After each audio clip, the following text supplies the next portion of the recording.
నేరానికి తగిన శిక్ష. కాశీపట్టణంలో ఒకప్పుడు కమలశ్రేష్ఠి అనే ధనిక వర్తకుడికి పద్మిని అనే చక్కని కుమార్తె ఉండేది. ఆమెకు మంచి గుణాలున్నట్టు పేరు ఉండేది.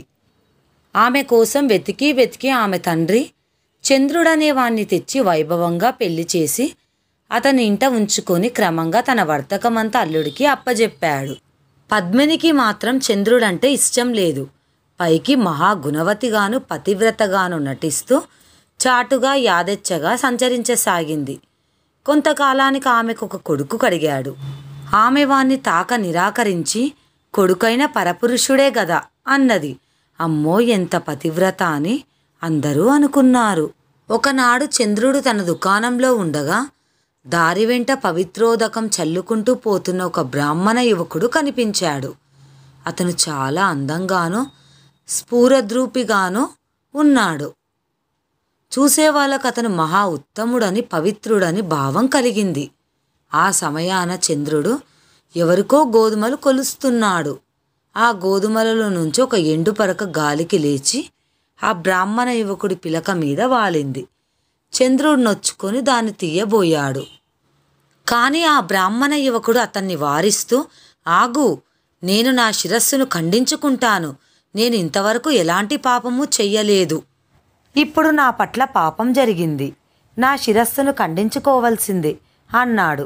చంద్రుడు ఎంతో చెప్పిన మీదట యువకుడు ఆలోచన కట్టిపెట్టాడు. చంద్రుడికి ఆ యువకుడి మీద ఎంతో భక్తి గౌరవము కలిగాయి. అతను ఆ యువకుడిని కొంతకాలం తమ ఇంట ఉండి తమను పావనం చేయమని కోరాడు. బ్రాహ్మణ యువకుడు అందుకు సమ్మతించాడు. ఒకసారి చంద్రుడికి ఒక ఆలోచన వచ్చింది. తనలో జవసత్వాలు ఉన్నప్పుడే భారీ ఎత్తున వ్యాపారం చేసి సంపాదించేదంతా సంపాదించాలని అతను అనుకొని తన ఇంటి భారమంతా బ్రాహ్మణ యువకుని పైన ఉంచి వ్యాపార సరుకులతో సహా మజిలీలు చేసుకుంటూ పాటలీపుత్రానికి బయలుదేరాడు. అతను ఆఖరు మజిలీ పాటలీపుత్రం సమీపంలోని ఒక వనంలో చేశాడు. అక్కడ ఒక చెట్టు మీద ఒక పక్షి ఏమాత్రము కదలకుండా బొమ్మలాగా కూర్చుని ఉన్నది. ఇతర పక్షులు ఆహారం కోసం చెట్టు మీద నుంచి ఎగిరిపోగానే ఇతర పక్షుల గూళ్ళలోని గుడ్లను భక్షించి మళ్ళీ చెట్టు కొమ్మ మీద నిశ్చలంగా కూర్చున్నది.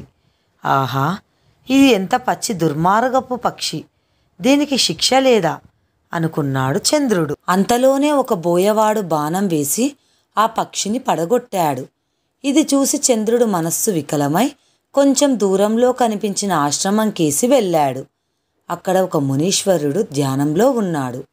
ఒక స్త్రీ చాలా ఆభరణాలు ధరించి వచ్చి మునీశ్వరుడి ముందు సాష్టాంగపడింది. మునీశ్వరుడు చప్పున ఆమెను కత్తితో వెన్నులో పొడిచి చంపి ఆమె నగలన్నీ తీసి మూటగట్టి దాచాడు. ఇదంతా చంద్రుడు దూరం నుంచి చూసిన సంగతి ఆ ముని గమనించలేదు. ఇది చూసిన మీదట చంద్రుడు అశాంతి మరింత అయ్యింది. ఇంతలో రాజభటులు వచ్చి ఆ మునిని అతను హత్య చేసిన స్త్రీ శవాన్ని స్వాధీనపరుచుకున్నారు. ప్రపంచంలో ధర్మం ఉన్నదనుకున్నాడు చంద్రుడు. అతని అశాంతి తగ్గిపోయింది. మహాపతివ్రత అయిన తన భార్య, మహాపురుషుడైన బ్రాహ్మణ యువకుడు లాంటి వాళ్ళు ప్రపంచంలో ఉండబట్టే ధర్మం నిలిచి ఉన్నదని అతను అనుకున్నాడు. అతను పాటలీపుత్రంలో తన వర్తకం సాధ్యమైనంత త్వరగా ముగించి ఇంటి మీద ధ్యాస మళ్ళటం చేత దారిలో మకాములు మజిలీలు చెయ్యకుండా ప్రయాణం చేసి అర్ధరాత్రి వేళకు ఇల్లు చేరాడు. అతను తన గది కిటికీలో నుంచి లోపలికి చూసేసరికి తన భార్య, తను ఎంతో శీలవంతుడని నమ్మిన బ్రాహ్మణ యువకుడు కనిపించారు. భగవంతుడా, ఏమిటి అన్యాయం అని అతని ప్రాణం కొట్టుకుపోయింది. అంతలో పైనుంచి నిద్రపోతున్న వాళ్ళ మీద నాగుపాము పడి వాళ్ళు విదిలించేసరికి ఇద్దరిని కరిచి ఎటో పోయింది. ఆ ఇద్దరు నిద్రమత్తులోనే చచ్చిపోయారు. నేరాలను ధర్మం ఇలా శిక్షిస్తుంది కాబోలు అనుకున్నాడు చంద్రుడు. కథ సమాప్తం.